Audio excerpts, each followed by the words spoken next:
नमस्कार मित्रांनो, तू ही रे माझा मितवा या मालिकेच्या आजच्या जबरदस्त भागामध्ये आता ईश्वरी ही अर्णवच्या केबिनमध्ये फाईल घेऊन आलेली असते.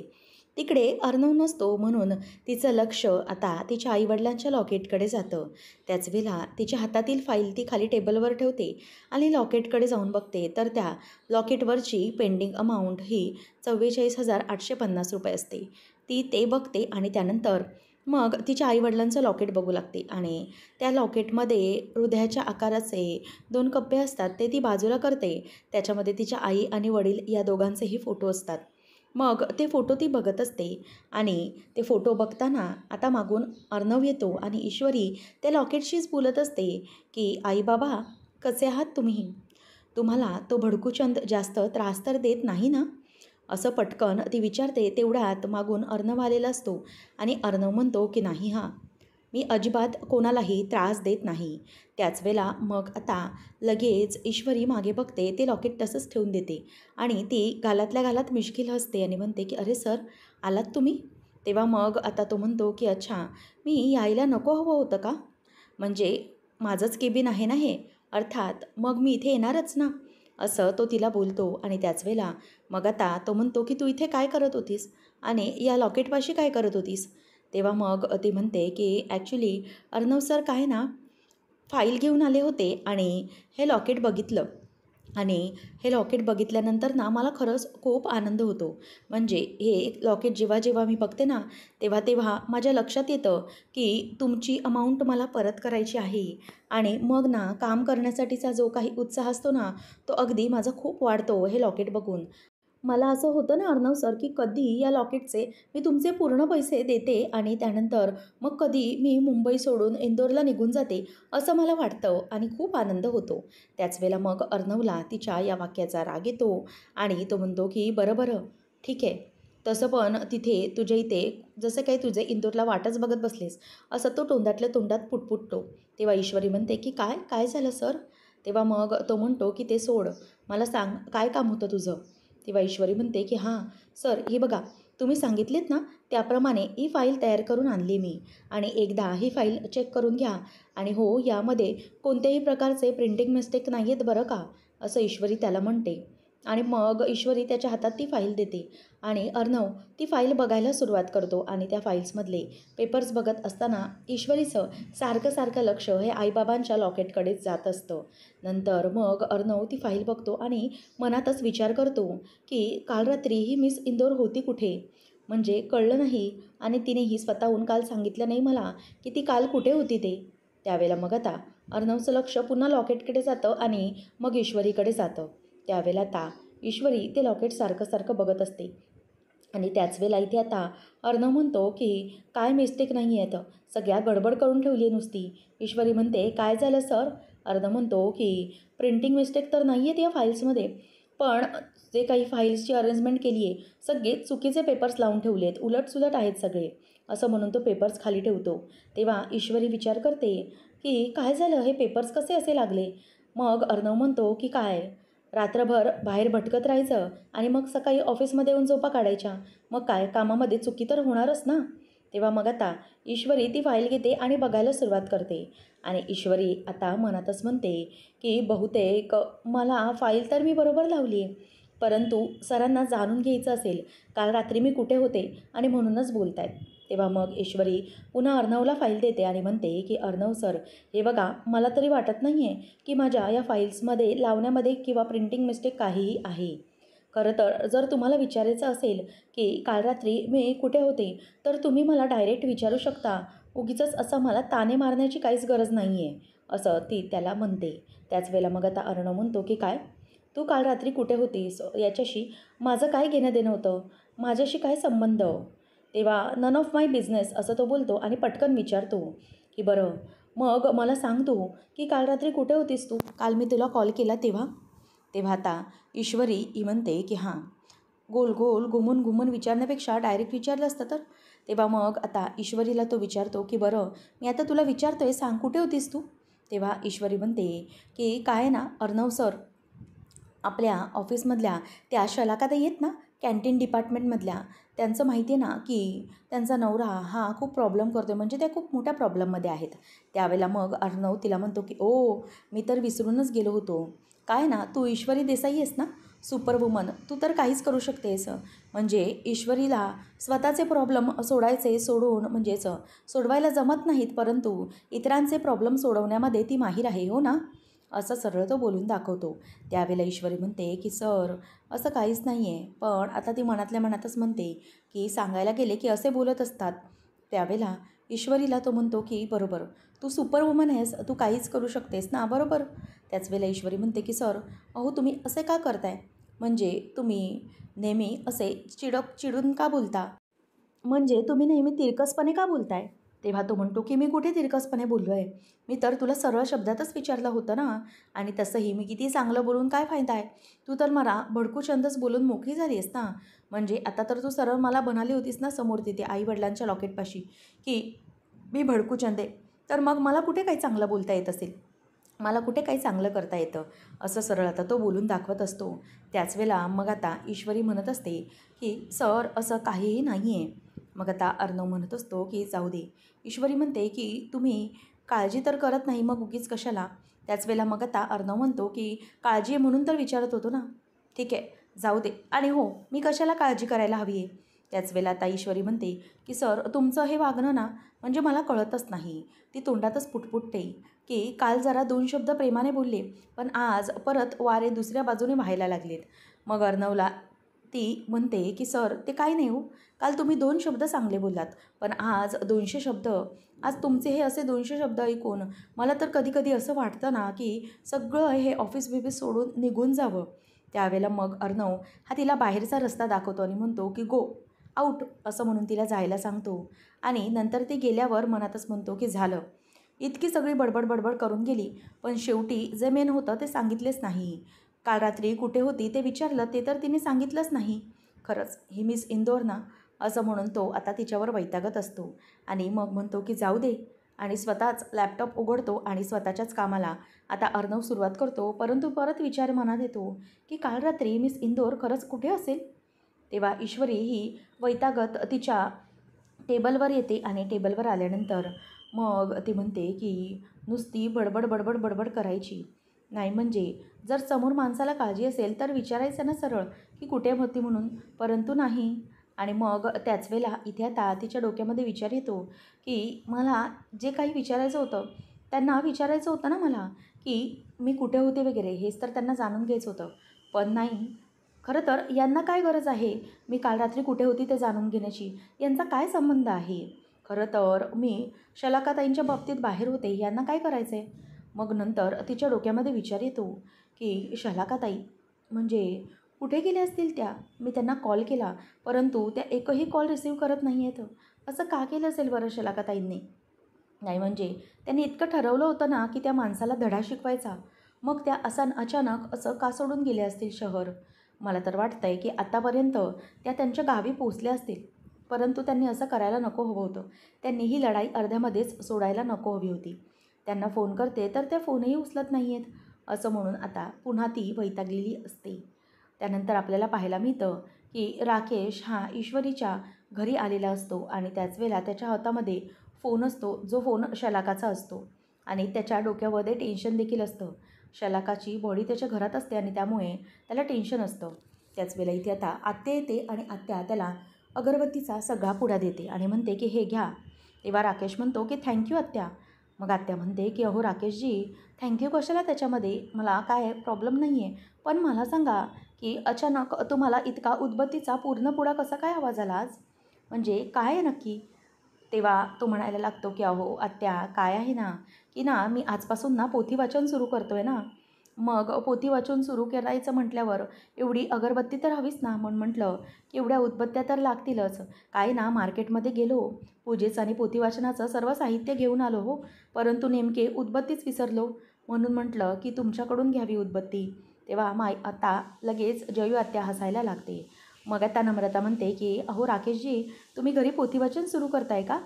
मग एक काम करते ना, मग आपण तुमचं सगळं घर असं झाडून धुवून घेऊया का? म्हणजे सगळे ना घरामध्ये सगळी काही स्वच्छता होईल. त्याच वेळेला आता लगेच नम्रताला आत्या म्हणते की अगं हो, विचारतेस काय, जा जा लवकर जा, त्यांचं घर सगळं साफ करून घे. त्यावेळेला मग राकेश घाबरतो आणि म्हणतो की नको नको नको अहो आत्या, नम्रताजी नको. तेव्हा मग लगेच आत्या म्हणते की का हो, काय झालं? तेव्हा नम्रता म्हणते की काय ना, घरात पूजा आहे ना तुमच्या, म्हणून स्वच्छता हवी त्यासाठीच बोलले, बाकी काही नाही. तेव्हा तो म्हणतो की हो हो, तुमचा विचार अगदी योग्य आहे, परंतु काय ना, माझं गुरुजींशी बोलणं झालेलं आहे. गुरुजींनी मला सांगितलं आहे की या पोथी वाचनाच्या संबंधित जी सर्व काही कामे असतील ना, ती सगळी कामे मीच करायची आहेत. आणि तसं त्यांनी नियम घातला आहेत, पोथी वाचनाचेही काही नियम असतात ना, म्हणून म्हणून मी सगळं काम करतो, तुम्ही अजिबात काळजी करू नका, मी करेन सगळं. असं म्हणून आता तो पुन्हा तिला गप्प करत असतो. तेवढ्यातच ईश्वरी ही सारखी सारखी शलाकाच्या फोनवर फोन लावत असते.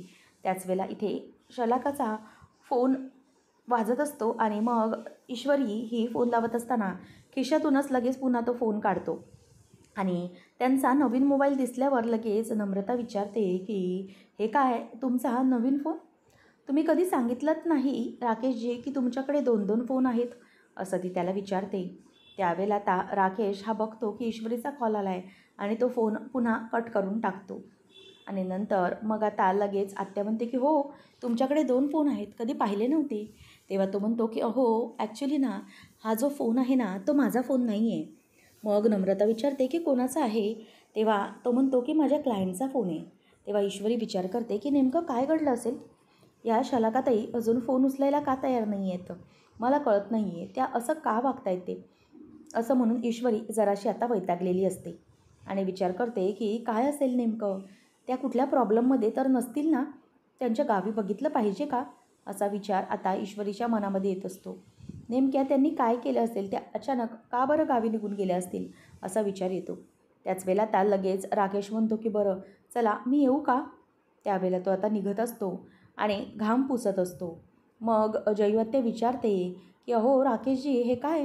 म्हणजे तुम्हाला इतका घाम का बरं फुटला आहे? काय झालं आहे तुम्हाला इतका घाम फुटायला?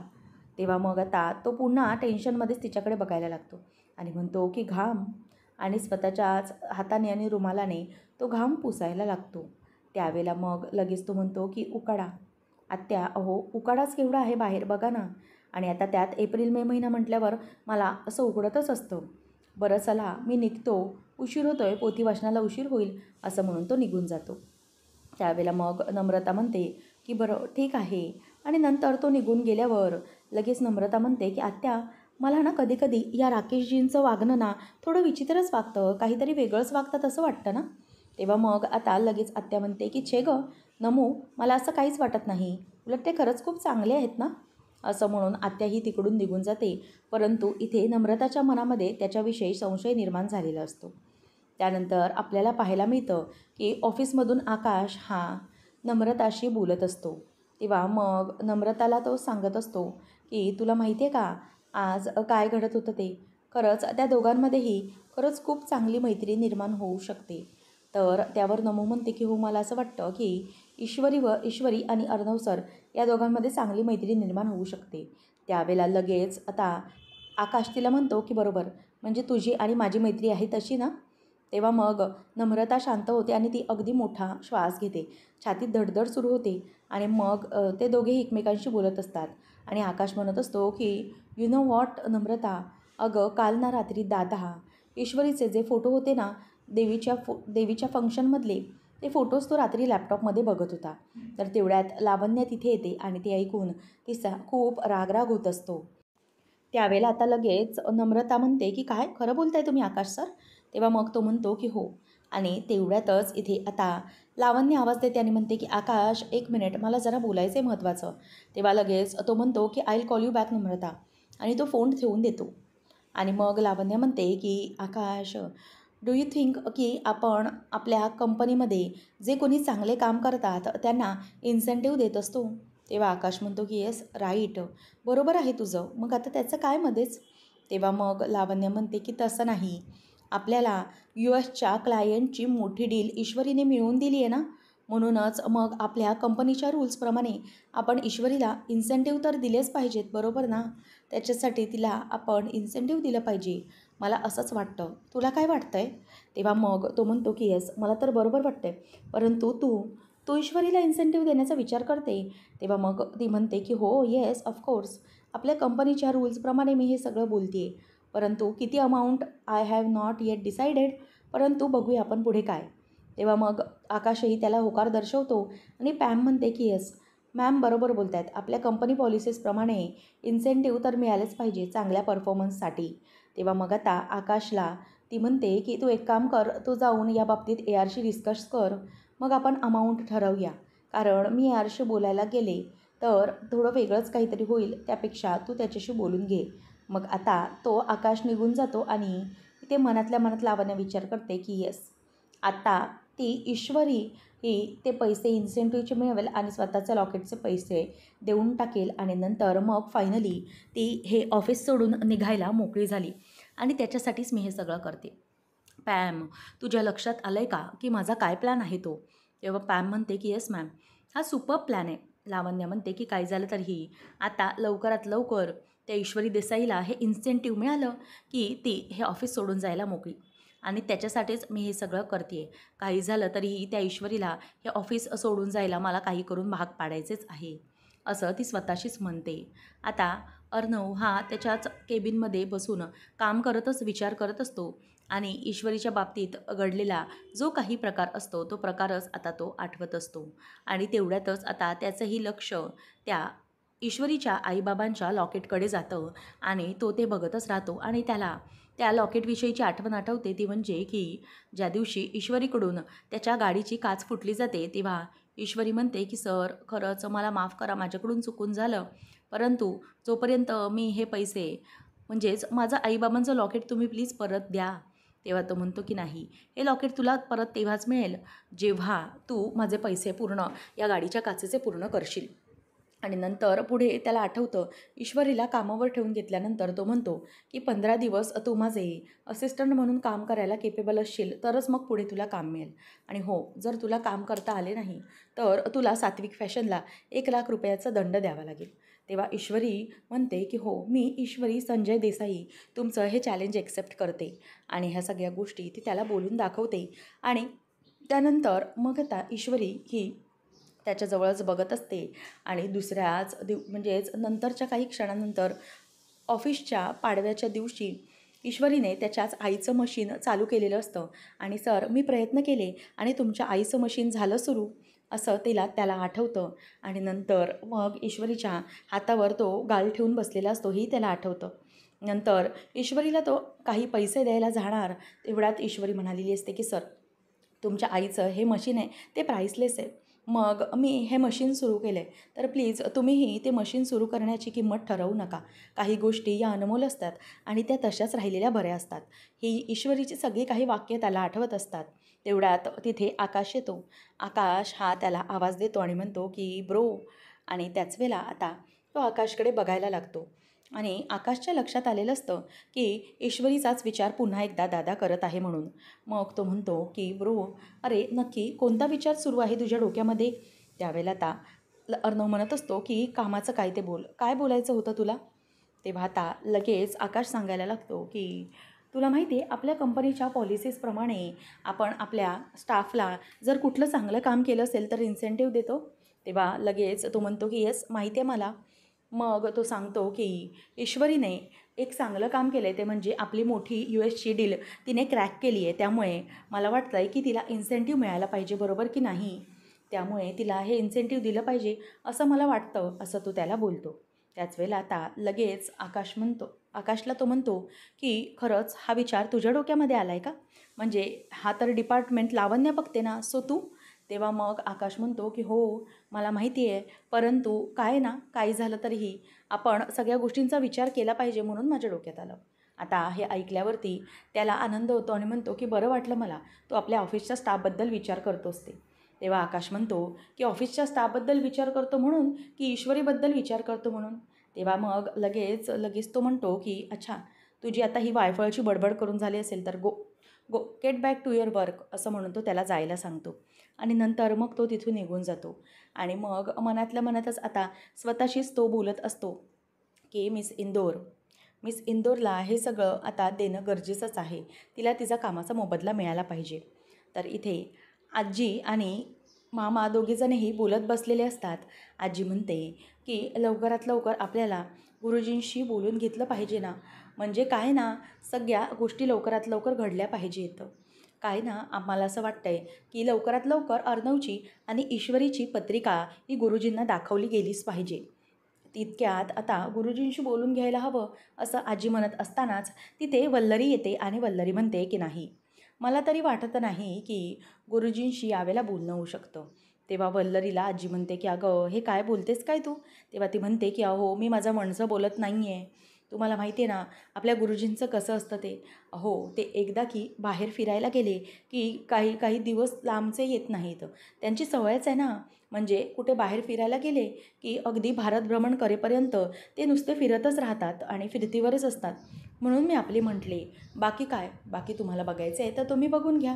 त्यावेळेला आजी म्हणते की हो, नाही मी थांब ना अविनाश, मी फोनच करते गुरुजींना. तेव्हा मग ती फोन लावते आणि म्हणते की गुरुजी अहो मी इकडून बोलते आहे, राजेश शिर्केंच्या घरातून. तुम्ही कुठे आहात सध्या? तेव्हा गुरुजींकडून फोन येतो. मग ती म्हणते की बरं ठीक आहे चालेल, एक काम करते, तुम्ही इथे आलात ना की मग एकदा मला कळवा, मग आपण भेटायचं बघूया. असं म्हणून ती फोन ठेवते आणि आजी म्हणते की बाकी काही माझ्या सुनेला अंदाज बांधता येत नसले तरीही हे मात्र अंदाज बरोबर बांधता आले हां. त्यावर आता लगेच वल्लरी बोलून दाखवते की काय म्हणजे बरं झालं, एवढी तरी तुम्ही तुमच्या सुनेचं कौतुक केलं होतं, हेही नसे थोडके. असं म्हणून आता तिथून वल्लरी टोमणा मारून निघून जाते. आणि मग लगेच आजी म्हणते की अविनाश, एकदा की गुरुजी बाहेरून आले ना मग आपण ना लवकरात लवकर त्या दोघांचीही पत्रिका जुळवून घेऊया. मला तर ना अविनाश असं झालं ना, कधी ईश्वरी माझ्या घरामध्ये सून बनून येते, ती लक्ष्मीच्या पावलांनी माझ्या घरात प्रवेश करते असं झालं आहे मला. असं आता दोघांचंही बोलणं सुरू असतं आणि दोघेही अगदी खुश होत असतात. परंतु वल्लरी हे सगळं ऐकते आणि वल्लरी म्हणते की काय ना सासूबाई, काही झालं तरीही तुमच्या मनातली ही जी इच्छा आहे ना ती मी कधीही पूर्ण होऊ देणार नाही. या इच्छा कधीच पूर्ण होणार नाही, कारण या सगळ्याच्या मध्ये मी उभी आहे. आणि जोपर्यंत गुरुजी आलेले असतील तोपर्यंत ईश्वरीचे या घरात येण्याचे सगळे ग्रह फिरलेले असतील आणि या सगळ्यामध्ये ही वल्लरीमध्ये उभी आहे. म्हणून काही झालं तरीही ती ईश्वरीला या घरामध्ये काही येऊ देणार नाही. असं वल्लरी आता मनातल्या मनातच स्वतःशी बोलत असते. त्यानंतर आपल्याला पाहायला मिळतं की अर्णव हा त्याच्या केबिनमध्येच असतो आणि त्याच्या केबिनमध्ये तो एक चित्र ड्रॉ करत असतो. त्याच्या डोक्यामध्ये जशी ड्रॉइंग येते तसं तो काढत चाललेला असतो. आणि ईश्वरी येते आणि म्हणते की सर. तेव्हा मग तो म्हणतो की हो मी बोलवलं आहे, मला सांग हे डिझाईन कसं वाटतं आहे. तेव्हा ईश्वरी म्हणते की चक्क अर्णव सर मला विचारत आहेत की हे डिझाईन कसं वाटतं आहे म्हणून. तेव्हा मग तो म्हणतो की याच्यामध्ये असं बघत राहण्यासारखं काय आहे, हे नॉर्मल आहे ना, मी तुला जस्ट विचारलं आहे की तुला हे डिझाईन कसं वाटलं आहे, त्यामध्ये इतकं बोलायची काय गरज आहे. तेव्हा ती आता ते डिझाईन बघत राहते आणि मग तो म्हणतो की इतकी बडबड आणि विचार करण्यापेक्षा 2 शब्दात सांगितलं असतंस तर बरं वाटलं असतं हे डिझाईन कसं आहे. तेव्हा आता ईश्वरी हे ते डिझाईन बघते आणि अर्णवचं लक्ष तिच्याकडे असते. आता पुढच्या भागामध्ये आपल्याला पाहायला मिळणार आहे की ईश्वरीला तिचं इन्सेंटिव्ह मिळालेले असते आणि ती मोबाईलमध्ये बघते तर म्हणते की माझ्या अकाउंटमध्ये सात्विक फॅशनमधून 60,000 रुपये आलेले आहेत. तेव्हा मग आता लगेच लावण्या बोलून दाखवते की हो राईट, हे 60,000 रुपये म्हणजे तुझा इन्सेंटिव्ह आहे, कळलं. आता या पैशांपैकी काही पैसे आहेत ना तुझे जे लॉकेट्स आहेत ते अर्णवला परत करायचे आणि नंतर मग परत केल्यानंतर हे तुझं जे काही लॉकेट आहे 1.5 दमडीचं ते घेऊन निघायचं आणि पुन्हा सात्विक फॅशनकडे यायचं नाही, तोंडही दाखवायचं नाही. असं आता ती बोलून दाखवत असते. आणि हे ऐकल्यानंतर मात्र इथे ईश्वरीला खूप मोठा धक्का बसलेला असतो. ती तिच्याकडे बघतच राहिलेली असते. नंतर आता लावण्य म्हणत असते की कळलं आहे, चल गेट लॉस्ट असं म्हणून आता लावण्या ही तिला जायला सांगत असते. आणि हे पाहिल्यानंतर ईश्वरीला खूप चिडचिड होत असते आणि लावण्याचं प्लॅनिंग तिला पूर्ण कळलेलं असतं. आता अर्णव हा त्याच्या केबिनमध्येच बसलेला असतो. तेवढ्यातच तिथे आता ईश्वरी येते आणि म्हणते की सर हे घ्या हे पेपर्स. तेव्हा अर्णवला धक्काच बसतो की हे कसले पेपर्स आहेत.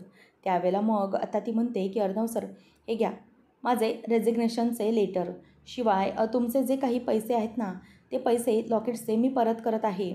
आणि प्लीज माझं हे रेझिग्नेशन लेटर तुम्ही स्वीकारा. मी हे कंपनी आणि मुंबई कायमची सोडून जात आहे, असं ती आता त्याला बोलून दाखवते. आणि हे ऐकल्यावर आता अर्णवला जबरदस्त धक्का बसलेला असतो.